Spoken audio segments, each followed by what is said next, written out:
Hello everyone, आप सभी लोगों का स्वागत है आपके अपने यूट्यूब चैनल में। इस वीडियो में आप सभी लोगों के लिए फिर से लेके आया हूँ टीजीटी पीजीटी एग्जाम में पूछे गए लास्ट ईयर के जो विगत वर्षों के क्वेश्चन, और जो कि आपको आने वाले जो भी हमारा TGT PGT GIC LT grade exam है या जो भी हमारे other state level teaching exam है, उन एग्ज़ाम के पॉइंट ऑफ व्यू से ये हमारा लेक्चर या फिर ये जो क्वेश्चन है, प्रॉब्लम्स हैं, आप लोगों के लिए बहुत ही इंपॉर्टेंट या महत्वपूर्ण होने वाले हैं।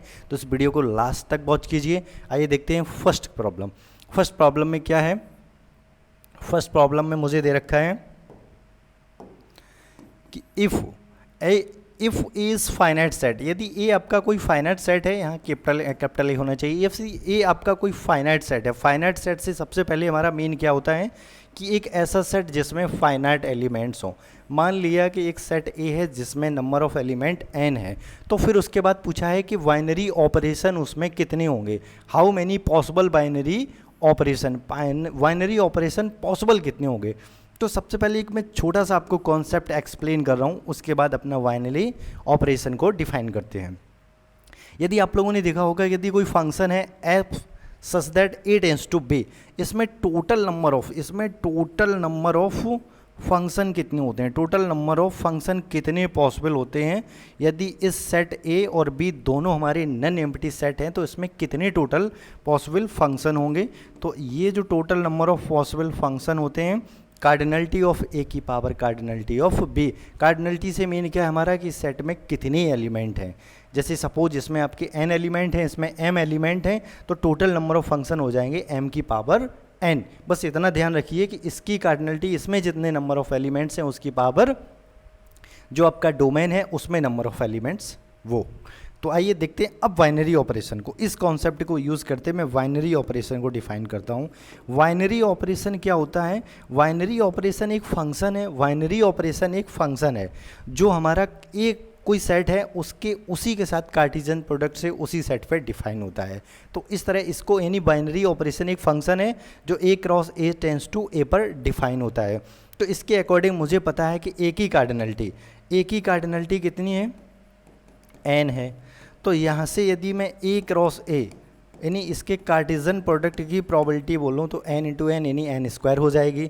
अब ये टोटल नंबर ऑफ फंक्शन, आपको बाइनरी ऑपरेशन का मतलब इस सेट से इस सेट पे टोटल नंबर ऑफ फंक्शन निकालने हैं। टोटल नंबर ऑफ फंक्शन का मतलब ये आपके हो जाएंगे, और यहाँ पर एक कार्डिनलिटी ए बोलते हैं इसको। इसका मतलब इसमें कितने हैं? ए में n एलिमेंट और इसमें कितने हैं? n square element. तो total number of binary operation हमारे यहाँ से कितने हो गए? n की पावर n स्क्वायर, यानी option number B is true. यदि आप लोगों को बाइनरी ऑपरेशन डिटेल में पढ़ना है, आप डिटेल में पढ़ना चाहते हो बाइनरी ऑपरेशन को, तो हमारे इस यूट्यूब चैनल को आप सब्सक्राइब कीजिए।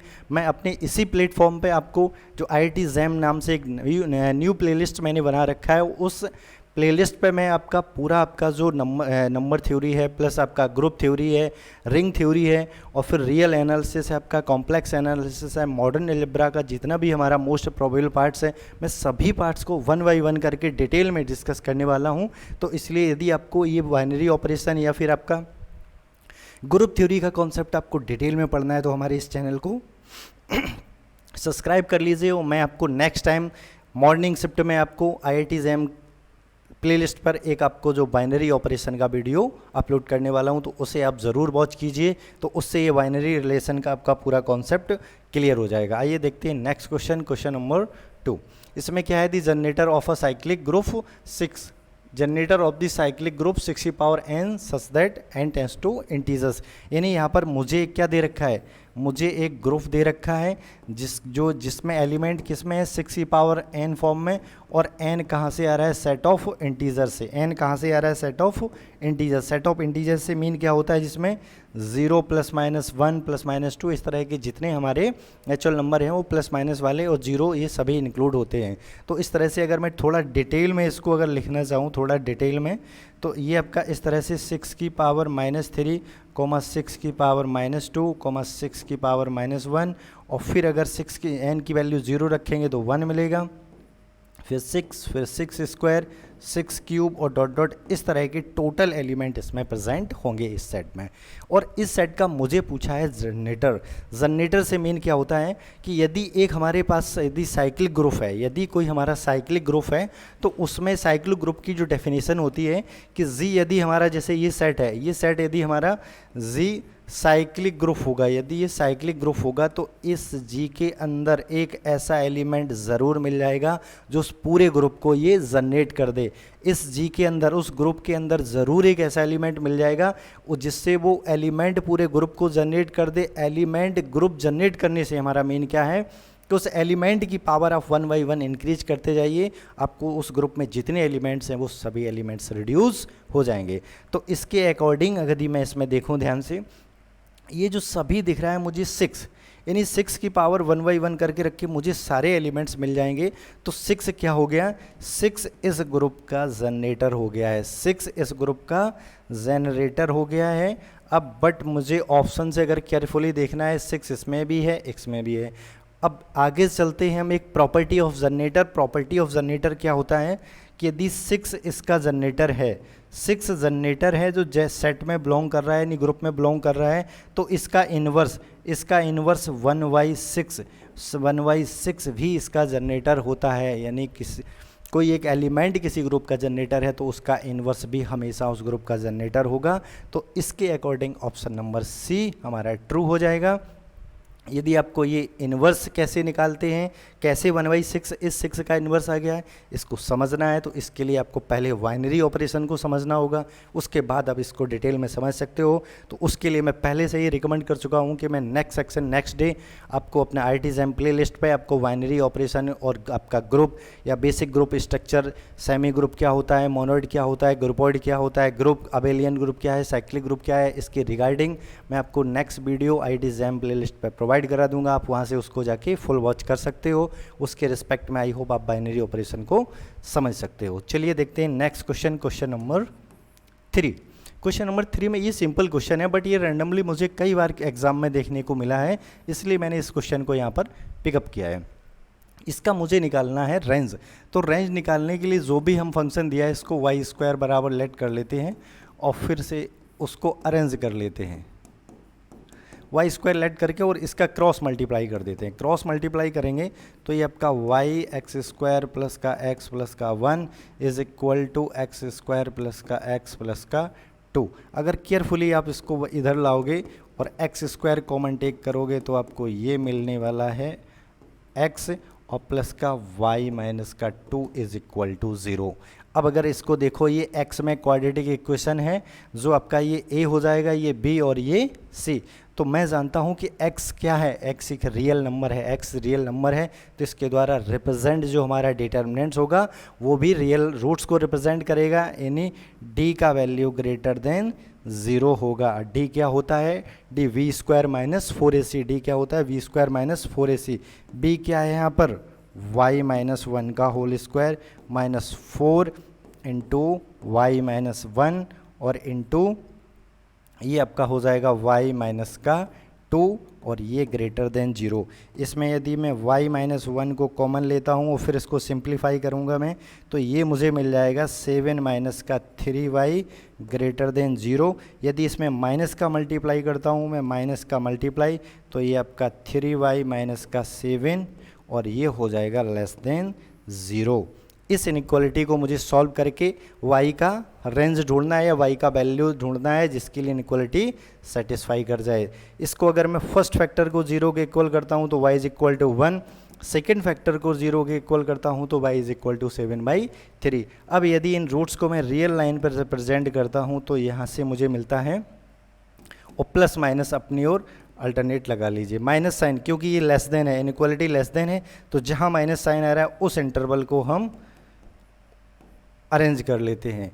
तो यहाँ से क्या हो जाएगा कि y जब इस इंटरवल में बिलोंग करेगा तो उस केस में ये जो हमारी इनइक्वालिटी या जो भी हमारा ये एक्सप्रेशन है वो लेस देन 0 होगा। तो यहाँ से हमारी डोमेन क्या हो जाए, सॉरी रेंज क्या हो जाएगी इस फंक्शन की, ओपन इंटरवल 1 to 7/3। तो इसके according option number D is true.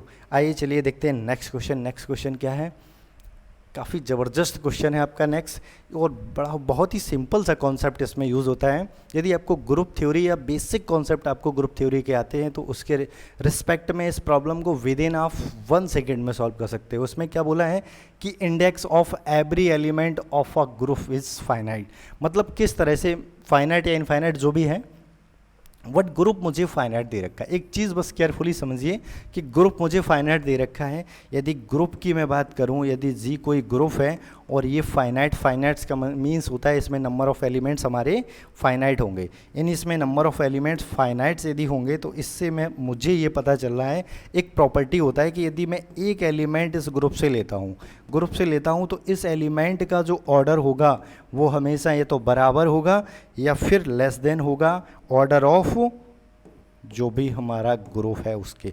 बस इस प्रॉपर्टी को आप केयरफुली यहाँ पर यूज़ कर दीजिए, अब क्वेश्चन का ख़त्म। क्वेश्चन में कुछ नहीं बचा यदि आपको इस प्रॉपर्टी को अच्छे से आता है या आपने इस प्रॉपर्टी को इससे पहले कभी पढ़ रखा है। तो ये कहता है कि यदि ग्रुप हमारा फाइनाइट है तो उसके अंदर जितने एलिमेंट्स होंगे उन सब का ऑर्डर फाइनाइट होगा। यहाँ पर इंडेक्स से मतलब होता है उस एलिमेंट का ऑर्डर। यदि ग्रुप फाइनाइट है तो उसके अंदर जितने एलिमेंट होंगे उसका इंडेक्स या ऑर्डर वो भी हमारा क्या होगा, फाइनाइट। तो इसके according option number is true. चलिए देखते हैं नेक्स्ट क्वेश्चन। नेक्स्ट क्वेश्चन में क्या है कि दी नंबर ऑफ रैशनल, देखो ये काफ़ी अच्छा क्वेश्चन है और सिंपल, ये आपका 7th स्टैंडर्ड का 7th 8th स्टैंडर्ड का क्वेश्चन है। The number of rational number existing between two unequal rational number. यदि मैं आपसे कहूँ कि एक मैंने रैशनल नंबर लिया 1/2 और दूसरा मैंने 1/3, या मैंने आपको सपोज रैशनल नंबर है कोई भी आप टेक कर सकते हो, मैंने एक आपको रैशनल नंबर लिया 0 और दूसरा लिया 1, क्योंकि इससे इजी वे में समझ आ जाता है इसलिए मैंने दोनों आपके, और आपका प्रत्येक इंटीजर रैशनल। यदि इसके देखो रैशनल नंबर ये हमारे सभी इंटीजर्स हैं और इंटीजर्स भी रैशनल नंबर होते हैं, इनको भी p/q फॉर्म में हम लिख सकते हैं। यानी इसके डिवाइड में 0 कर दो, इसके भी डिवाइड में 0 के डिवाइड 1 कर दो, 1 के डिवाइड 1, तो ये रैशनल फॉर्म में हो गए p/q फॉर्म में। बट यहाँ डिनोमिनेटर 0 नहीं होना चाहिए तो उस कंडीशन को ये फुलफिल कर रहे हैं। चलिए आइए देखते हैं। अब जो मेन हमारा कॉन्सेप्ट क्या है कि 0-1 के बीच में कितने रैशनल नंबर होंगे। केयरफुली देखना, 0-1 के मैंने 1/2, 1/3, 1/4, 1/5, इस तरह से अगर मैं 1 के बटे में कोई भी आपका नेचुरल नंबर रख दूं या फिर इस तरह से रखता चला जाता हूं तो यहाँ से मिलते हैं कि नेचुरल नंबर इनफाइनाइट हैं। तो 1 के डिनोमिनेटर में भी इनफाइनाइट हमारी नेचुरल नंबर आके वो नए आपके रैशनल नंबर बनाएंगे जो कितने होंगे, इनफाइनाइट। और ये कहाँ हैं, किसके, 0 और 1 के बीच में 0, 1 दोनों डिस्टिंक्ट हैं। तो इसका मतलब क्या हुआ कि यदि दो डिस्टिंक्ट आपके पास रैशनल नंबर हैं तो उसके बीच में there are infinitely many distinct rational number, infinitely many, कितनी, इनफाइनाइटली मैनी। तो इसके according option number D is true. आप सिंपल सा एक स्टेटमेंट है इस क्वेश्चन के रिस्पेक्ट में, यदि आप कोई भी दो रियल नंबर ले रहे हो उस दो रियल नंबर के between there are infinitely many rational irrational number are lie, यानी कोई भी दो रियल नंबर है उसके बीच में आपके इनफाइनाइटली मैनी रेशनल मतलब परमे अपरमे संख्याएं उसके बीच में लाई करती हैं। तो उस स्टेटमेंट को अगर आपको इसमें अप्लाई करोगे तो उसके अकॉर्डिंग में बड़ा इजी वे में कह सकते हो कि 0, 1, 2 आपके रियल नंबर हैं तो इसके बीच में इनफाइनाइटली मैनी इरेशनल यानी परमेय संख्याएं होंगी। तो इसके according option number D is true. आइए चलिए देखते हैं नेक्स्ट क्वेश्चन। नेक्स्ट क्वेश्चन क्या है कि लेट एस आपको एक सेट दे रखा है, एस एक सेट दे रखा है और जो आपका इस तरह से फंक्शन क्या है, रियल नंबर से एक एस आपका रियल नंबर का सबसेट है उस पर डिफाइन है। यानी एस क्या है, एस को अगर मैं केयरफुली देखूं तो एस बराबर क्या लिखा है, ओपन इंटरवल 1 to 1। एस हमारा एक ओपन इंटरवल 1 से 1 है और इस तरह से फिर ये जो फंक्शन हमारा डिफाइन है, function f of x is equal to क्या, 1 plus mod x, 1 plus mod x. इसमें पूछा है कि ये फंक्शन हमारा इंजेक्टिव है, सरजेक्टिव है या ओनली वाइजेक्टिव, एफ इज़ ओनली वाइजेक्टिव है या नन ऑफ दीज है। अच्छा, ओनली यहाँ पर वाइजेक्टिव सफिशिएंट था, ओनली वर्ड लगाने का कोई मेन भी नहीं है यहाँ पर। बट ये क्वेश्चन आपका लास्ट ईयर के पीजीटी एग्ज़ाम में पूछा गया, मैंने वहाँ से डायरेक्टली पुट किया है, इसको उठाया है। तो उसके रिस्पेक्ट में मैंने देखा है कि यहाँ पर ओनली शब्द की कोई ज़रूरत नहीं है। यहाँ पर ऑप्शन में आपको F is injective, F is surjective, F is bijective, इस तरह से इसमें तो ओनली लगाया जा सकता है, लेकिन कोई फंक्शन आपका वाइजेक्टिव है तो उसमें ओनली, और इट मे बी लैंग्वेज इतना मायने नहीं रखता है, बट आपको केवल फोकस करना है किस पे, वाइजेक्टिव पे, केवल आपको फोकस कैसे करना है, वाइजेक्टिव पे। और ये यूपी टीजीटी पीजीटी या उत्तर प्रदेश में मैंने देखे जो भी स्टेट लेवल के एग्जाम होते हैं उसमें छोटे मोटे एरर होना लाजमी है। ये समझ लीजिए, हैबिट डाल लीजिए, छोटे मोटे इधर उधर क्वेश्चन में एरर तो आते ही रहते हैं, चलता ही रहता है, इनका एक सिंपल सा लॉजिक है, कोई बड़ी बात नहीं है ये एरर होने की। जब CSIR नेट जैसे एग्ज़ाम में क्वेश्चन में एरर हो सकता है, ये तो छोटा एग्ज़ाम है उसके कंपेयर में, तो इसमें भी एरर हो सकता है। चलो आइए देखते हैं। बट ये क्वेश्चन आपका जो भी है अपने आप में परफेक्ट क्वेश्चन है, बहुत ही अच्छा क्वेश्चन है। बट इस क्वेश्चन को मैंने यूथ से उठाया है, यूथ में इसका आंसर जो था वो आपको गलत दे रखा है, इसलिए इस क्वेश्चन को मैंने इंक्लूड किया यहाँ पर। ये क्वेश्चन आपका वाइजेक्टिव का मतलब होता है 1 1 एंड ऑन 2। तो यदि मैं इस फंक्शन को देखूँ, और फंक्शन देखो, सपोज मैंने x1 is equal to fx2 इस फॉर्म में लिया, और यहाँ पर इसकी वैल्यू रख के यदि मैं सिंप्लीफाई करता हूँ, जो भी x ओवर 1 प्लस x1 कर दीजिए यहाँ पर, और ये इज इक्वल टू और x2 ओवर 1 प्लस x2, और या इसके हम 2 डिफरेंट केसेस बना लेते हैं। पहले अब x लेस देन 0 के लिए, फिर x ग्रेटर देन 0 के लिए 2 केस बना सकते हैं, बिकॉज डिनोमिनेटर में मॉड लगा है। या मैं डायरेक्टली सिंप्लीफाई करता हूँ, यदि फंक्शन की किसी पर्टिकुलर 2 पॉइंट पे वैल्यू लेके चलते हैं तो हमेशा आप ये इक्वल आएगा, इक्वल आएगा, इसका मतलब ये 1 1 होगा। अब यहाँ से आप सेकंड कंडीशन होती है कि इस फंक्शन का अगर देखो, ये वाला कोडोमेन होता है और ये डोमेन, और यदि किसी फंक्शन का कोडोमेन, किसी फंक्शन का क्या कोडोमेन इक्वल हो जाए, कोडोमेन किसके इक्वल हो जाए, कोडोमेन इक्वल हो जाए रेंज के, तो वो फंक्शन हमारा ऑन टू फंक्शन कहलाता है। रेंज से मीन क्या होता है हमारा, ये जो सेट है, इस सेट के यहाँ से अगर हम कोई भी रियल नंबर इसमें उठा के रखेंगे 1 बाई 1 करके, वो सारे रियल नंबर इसकी इमेज बन जाएंगे। और ये आपका जो फंक्शन जिस तरह से डिफाइन किया है इन्होंने, इसमें आप एक बार कोई भी 1 बाई 1 करके वैल्यू रखिए, और यहाँ पर आपका जो पूरा आपका जो कोडोमेन है ये वाला, ये रेंज आ जाएगा इस फंक्शन का। तो इस केस में ये हमारा ऑन टू भी हो जाएगा और 1 1 भी। यदि कोई फंक्शन 1 1 ऑन टू बोथ है तो ऐसे फंक्शन को बोलते हैं हम वाइजेक्टिव। ऐसे फंक्शन को क्या बोलते हैं हम, वाइजेक्टिव। तो इसके अकॉर्डिंग ऑप्शन नंबर हमारा सी इज टू होना चाहिए। बट उसमें यूथ में मैंने इसको ऑप्शन नंबर इसका ओनली 1 1 दिया है, बट सर्जेक्टिव यानी ऑन टू नहीं दिया है, तो उसके अकॉर्डिंग ओनली आपका 1 1 का मतलब इंजेक्टिव ए ऑप्शन उसमें ट्रू दिया है। लेकिन बट ये आपका 1 1 भी है, ऑन टू भी है, तो इसको याद रखना। और ये आपका NCERT का क्वेश्चन है, अगर आप 12th के स्टैंडर्ड की बुक उठा के देखोगे NCERT में, उसमें एज इट इज़ ये प्रॉब्लम आपको मिल जाएगा। तो ये फंक्शन हमारा 1 1 भी है, ऑन टू भी है। चलिए देखते हैं नेक्स्ट प्रॉब्लम। नेक्स्ट प्रॉब्लम क्या है हमारा कि which of the following statement और फॉल्स, मतलब स्टेटमेंट से क्या है कि ये मुझे सेट दे रखे हैं, मुझे एक सेट दे रखे हैं, और ये आपके जो सेट है वो आपके कौन सा इसमें फॉल्स है। अब चलिए आइए देखते हैं केयरफुली। ये जो z है, z का मतलब होता है सेट ऑफ ऑल इंटीजर्स।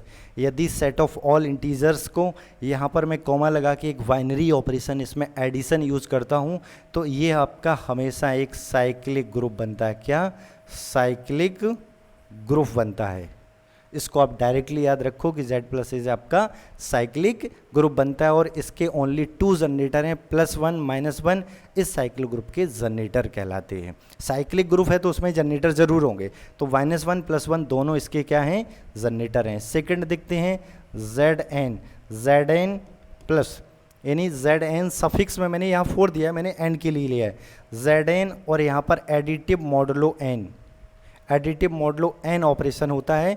इसके रिस्पेक्ट में ये जो स्ट्रक्चर है ये भी आपकी साइक्लिक ग्रुप बनती है, ये भी आपकी एक साइक्लिक ग्रुप बनती है। ठीक है, तो इसके अकॉर्डिंग ये भी आपका साइक्लिक ग्रुप हो जाएगा।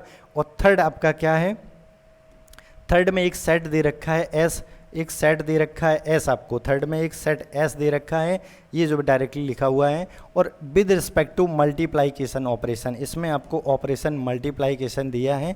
तो ये स्ट्रक्चर आप लोग अच्छे से जानते हो, ये स्ट्रक्चर इसको लास्ट टाइम भी मैंने डिस्कस किया था, या इसको मैं सीधा सीधा ऐसे भी लिख सकता हूँ 1 और -1 आयोटा माइनस का आयोटा। अगर इसको आप, ये मल्टीप्लाइकेशन ऑपरेशन है, इसको यदि आपको एबेलियन ग्रुप सिद्ध करना है तो इसके लिए हमारे लास्ट वीडियो पे जा सकते हो, जिसमें मैंने कंपोजिशन टेबल बना के इसको एक्सप्रेस किया था या कंपोजिशन टेबल से शो किया था कि ये जो हमारा स्ट्रक्चर बनेगा वो बाई कंपोजिशन टेबल, या आप डायरेक्टली भी कह सकते हो ये हमारा अब साइक्लिक ग्रुप बनता है।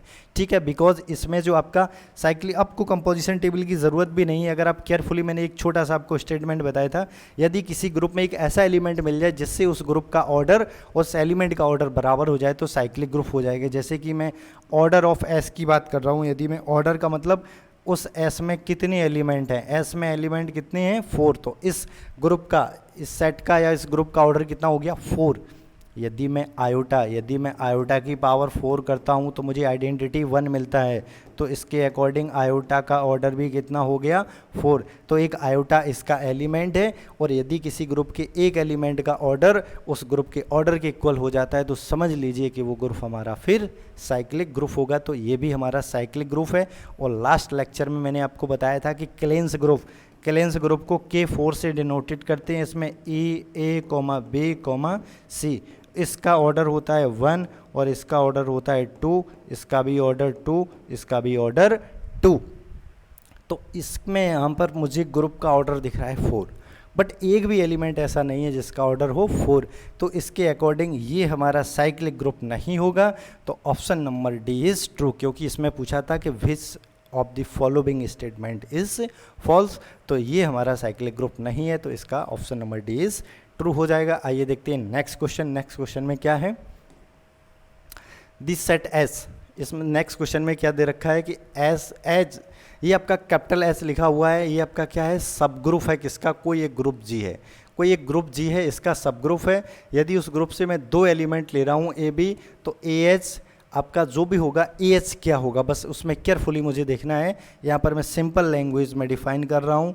एच क्या है, एच एक सब ग्रुप है किसका, जी का, एच एक सब ग्रुप है जी का। तो उसके रिस्पेक्ट में यदि आप ए बी 2 एलिमेंट आपने लिए उस ग्रुप जी से, और ये जो ए एच हो गया है, ए एच इज सब ग्रुप, ये आपका सब ग्रुप कब बनेगा, ये सब ग्रुप कब बनेगा, जब जो ए एलिमेंट है वो ए एलिमेंट इस एच में ही बिलोंग करे। उस केस में ये फिर ए एच क्या हो जाएगा, ये अपने आप में एक सब ग्रुप बन जाएगा। यदि एच सब ग्रुप है और आपने ए भी कोई एलिमेंट्स लिए हैं जिसे, यानी एक एलिमेंट आपने ग्रुप से लिया, तो ए इंटू एच ये आपका सब ग्रुप बनेगा। यदि ए बिलोंग्स कर जाएगा एच में तो ए बिलोंग्स कर जाएगा एच में, तो option number C is true. तो इसके अकॉर्डिंग ए एच हमारा सब ग्रुप बन जाएगा जब ए बिलोंग्स करेगा एच में। तो आइए देखते हैं इस वीडियो का, इस स्लाइड का लास्ट क्वेश्चन क्या है। लास्ट क्वेश्चन में दे रखा है इसमें कि भाई एच क्या है, सब ग्रुप है कोई ग्रुप जी का, and A intersection B H is equal to 5 है, A intersection B H is equal to 5 है। देन इसमें पूछा है कि आपका कौन सा स्टेटमेंट ट्रू होगा। केयरफुली देखना, यदि एच क्या है, एच एक सब ग्रुप है, एच सब ग्रुप है किसका, जी का, और ए एच भी सब ग्रुप होगा उसका यदि ए बिलोंग करेगा एच में, वी एच भी सब ग्रुप होगा यदि बी बिलोंग्स करेगा एच में, और इनका इंटरसेक्शन है 5, मतलब इसका मतलब ये जो 2 सब ग्रुप बनेंगे इन दोनों में से कोई भी एलिमेंट कॉमन नहीं हो। कोई भी एलिमेंट कॉमन ना होने से मीन क्या है कि हमारा ये जो बी एलिमेंट कभी भी ए एच में नहीं जाना चाहिए। यदि बी एलिमेंट अगर इस सब ग्रुप में चला गया, बी एलिमेंट अगर इस सब ग्रुप में चला गया तो समझ लीजिए कि इसका इंटरसेक्शन कभी भी एम्प्टी सेट नहीं आएगा। तो यहाँ पर ये बी एलिमेंट इसमें नहीं जाना चाहिए, that mean B does not belongs to A H. अब ऑप्शन में देख लीजिए यहाँ पर V does not belongs to A H, V does not belongs to A H, तो इसके according option number A is true. ये आपका इट में भी पॉसिबल एच में भी हो सकता है, नहीं हो सकता है, और ये अगर बराबर हो गए तो तब भी सीधा पूरा आपका कॉमन, मतलब पूरा सेट ही कॉमन आ जाएगा, पूरा सब ग्रुप ही कॉमन आ जाएगा। तो इसके अकॉर्डिंग आपको बस ध्यान रखना है इसमें कि ऑप्शन नंबर इज ट्रू। और तो इस तरह से ही हमारा लास्ट क्वेश्चन था इस वीडियो का। और इस तरह के अगर आपको वीडियो हमारे पसंद आते हैं तो आप हमारे चैनल को लाइक कीजिए, सब्सक्राइब कीजिए। मैं आपको कंटिन्यूअस प्लेटफॉर्म पर आपको इस तरह का टीजीटी पीजीटी या जो भी मैथमेटिक्स, हायर मैथमेटिक्स का आपका है, जो भी 12th के अबव स्टैंडर्ड लेवल का जो भी हमारा मैथमेटिक्स है, वो मैथमेटिक्स आपको 1 बाय 1 करके टॉपिक 1 बाय 1 टॉपिक्स में इस प्लेटफॉर्म पर आप लोगों के लिए लाता रहूँगा। तो उसके लिए अपना प्यार और सपोर्ट बनाए रखिए। Thanks for watching.